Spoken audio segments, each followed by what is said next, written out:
राम राम किसान भाइयों, मैं नितिन फिर से हाजिर हूँ आपके अपने चैनल फर्टिलाइजर एक्सपर्ट में। किसान भाइयों, आज हम बात करेंगे एफएमसी कंपनी के मार्शल कीटनाशक के बारे में और धानुका कंपनी के आतंक कीटनाशक के बारे में।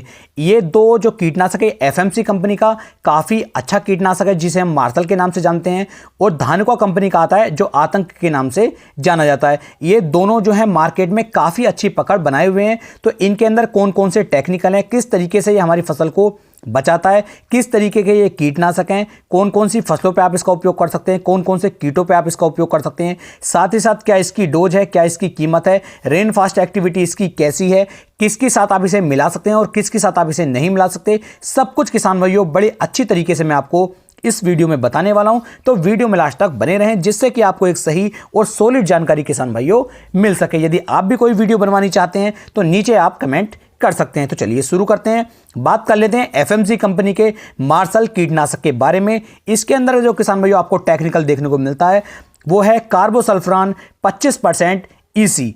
यही टेक्निकल जो है किसान भाइयों सेम आपको धानुका के आतंक के अंदर देखने को मिल जाता है, कार्बोसल्फरान 25% ईसी। ये जो है किसान भाइयों सिस्टमिक कीटनाशक है। सिस्टमिक कीटनाशक मतलब ये है कि जैसे ही आप इसका स्प्रे जो है अपने पौधे के ऊपर करते हैं, अपनी फसल के ऊपर करते हैं, ये सिस्टम के अंदर पहुंच करके जितने भी कीट उसके अंदर होते हैं उन सभी कीटों को ये मारता है, अंदर पहुंच करके घुस करके ये मारता है। तो ये होता है सिस्टमिक कीटनाशक।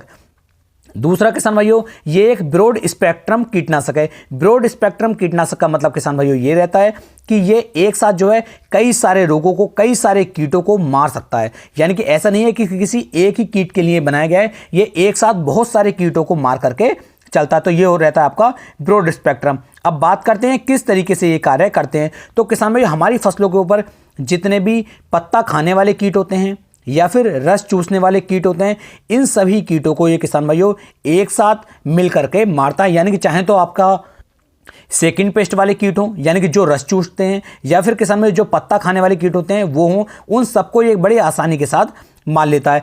कीट संपर्क में जैसे ही इसके आता है वो तुरंत मर जाता है। और मान लीजिए कीट जो है स्प्रे करने के बाद में इसके ऊपर आता है, या फिर स्प्रे करने के बाद में कीट आकर के जो है पत्ता खाना शुरू करता है या फिर रस चूसना शुरू करता है, उसके बाद ये उसे भी मार देता है। इसका मारने का तरीका किसान भाई ये है कि जैसे ही कीट जो है इसके संपर्क में आया या कीट ने इसके स्प्रे किए हुए पत्ते को खाया, तो ये तुरंत ही उस कीट के नर्वस सिस्टम के अंदर पहुंच करके उसके नर्वस सिस्टम को खराब कर देता है, जिससे जो है किसान भाइयों जो हमारा कीट होता है वो लकवा ग्रस्त हो जाता है और उसके बाद वो खाना पीना बंद कर देता है, जिससे जो है उसकी मृत्यु हो जाती है। और बहुत तेजी के साथ किसान भाइयों ये सारी क्रियाएं होती हैं। तो अब बात कर लेते हैं ये कौन कौन से रोगों पर ज़्यादा अच्छे रिजल्ट आपको निकाल करके दे सकता है। तो किसान भाइयों, तना छेदक पे इसके आपको अच्छे रिजल्ट मिल जाएंगे, पत्ता लपेट पे आपको इसके अच्छे रिजल्ट मिल जाएंगे, सफ़ेद मक्खी पे आपको इसका अच्छा रिजल्ट मिलेगा, एफिड्स को कंट्रोल कर लेता है, जैसिड्स को कंट्रोल कर लेता है, थ्रिप्स को भी कंट्रोल करता है, ब्राउन होपर को भी कंट्रोल करता है, वाइट ब्लैक होपर को भी कंट्रोल करता है, ग्रीन लीफ होपर को भी कंट्रोल करता है, सूट बुरर हो या फिर फ्रूट बुरर हो, इन्हें भी किसान भाइयों बहुत ही अच्छी तरीके से कंट्रोल कर लेता है। तो जितनी भी फसलों के ऊपर आपको इतने सारे रोग दिखाई दें, उनमें से किसी भी रोग के ऊपर आप जो है इसका स्प्रे कर सकते हैं, आपको बेहतर परिणाम किसान भाइयों ये निकाल करके दे सकता है। दूसरा, यदि मान लीजिए तना छेदक के साथ साथ ज़्यादा आपका टॉप बोरर होता है, टॉप बोरर इस समय पर गन्ने की फसल के अंदर बहुत ज़्यादा चल रहा है, तो किसान भाई काफ़ी ज़्यादा परेशान है टॉप बोरर से। तो वहाँ पर यदि आप इसकी डोज को थोड़ी सी बढ़ा करके उपयोग में करेंगे तो गन्ने की फसल के ऊपर टॉप बोरर हो या फिर तना छेदक हो, उन्हें भी किसान भाइयों ये बहुत तेज़ी के साथ कंट्रोल कर लेता है। बात करते हैं कौन कौन सी फसलों पर आप इसका उपयोग कर सकते हैं। तो इसका उपयोग आप मिर्च, टमाटर, सोयाबीन, गन्ना, चाय, या फिर किसान भाइयों हम आपकी शिमला मिर्च, तोरी हो, लौकी हो, भिंडी हो, अरहर हो, या फिर और भी अन्य फसलें, या फिर जितने रोग मैंने आपको बताएं ये रोग किसी अन्य फसल पे भी आपके लगते हैं, तो सभी फसलों पे आप इसका उपयोग कर सकते हैं। बेहतर परिणाम ये आपको निकाल करके दे सकता है। लेकिन यहाँ पर ध्यान रखने वाली बात यह है कि ये ईसी फार्मूलेशन के साथ आता है।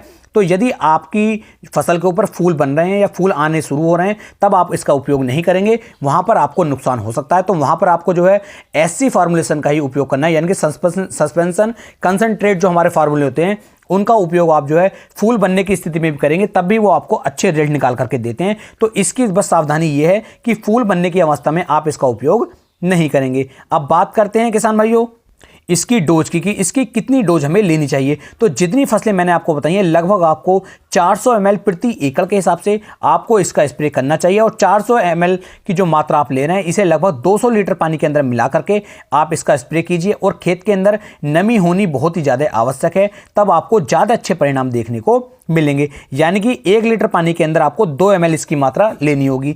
और यदि गन्ने की फसल है तो उसमें किसान भाइयों आपको लगभग 3 से लेके 3.5 ml प्रति लीटर के हिसाब से भी इसे डालना पड़ सकता है, यदि आपके खेत के अंदर टॉप बोरर और तना छेदक का अटैक ज़्यादा देखने को मिल रहा है। तो 100% ये आपकी फसल को इससे बचा करके चलेगा। बात करते हैं इसकी रेन फास्ट एक्टिविटी की। यदि इसका स्प्रे करने के 4 से 5 घंटे के बाद बरसात हो जाती है तब भी ये आपको अच्छे रिजल्ट निकाल करके देगा, लेकिन कोशिश करें कि इसे आप सिलिकॉन बेस यानी कि चिपको के अंदर मिला करके ही इसका स्प्रे करेंगे तो आपको और भी ज़्यादा अच्छे रिजल्ट किसान भाई देखने को मिल जाएंगे। बात करते हैं क्या हम किसी कीटनाशक के साथ, फंगीसाइड के साथ या फिर टॉनिक के साथ इसे मिला सकते हैं या फिर नहीं। तो जी हाँ, बिल्कुल आप इसे किसी भी कीटनाशक के साथ, फंगीसाइड या टॉनिक के साथ मिला सकते हैं, बेहतर परिणाम ये निकाल करके देगा। लेकिन आपको ध्यान देना है कि सल्फर बेस कोई भी कीटनाशक फंगीसाइड हो उसे आपको इसके साथ नहीं मिलाना है। चूना बेस हो या फिर बोरेक्स पाउडर वाला हो उसे आप इसके साथ नहीं मिला सकते, वहाँ पर यह क्रिया कर सकता है। वाकई पूरी जानकारी मैं आपको इस वीडियो में दे चुका हूं।